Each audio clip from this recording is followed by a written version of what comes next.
আসসালামু আলাইকুম। কেমন আছেন সবাই? একটি গুরুত্বপূর্ণ বিষয় নিয়ে আলোচনা করছি।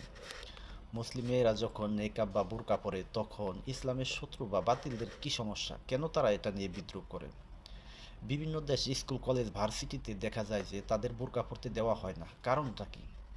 এর আসল কারণ হলো একটা মেয়ে যখন তার মুখ থেকে নেকাব বা বুরকা খুলে ফেলে তখন $100 আরব ফ্যাশন ইন্ডাস্ট্রিয়ালের জন্ম হয়। বুঝতে পারছেন বিষয়টা? তার মানে হলো $100 বিলিয়ন। মেয়েরা মুখে কি লাগায়?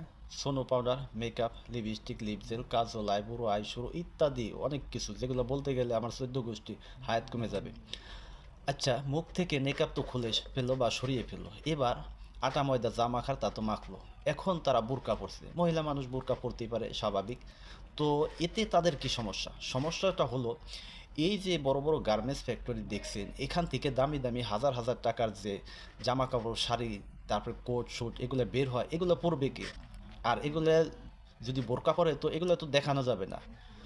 এই কারণে তারা তাদের পিছে এভাবে লেগে থাকে, তাদেরকে সবসময় কটূক্তি করে, তাদেরকে কাজে তারা বাধা দেয়।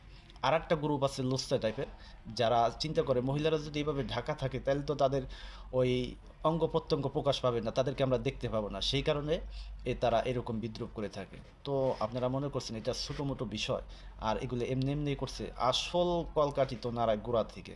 তো আল্লাহ সবাইকে সঠিক বুঝ দান করুক এবং সবাইকে এই বিষয়ে চিন্তা ভাবনা করার তৌফিক দান করুন। আল্লাহুম্মা আমিন।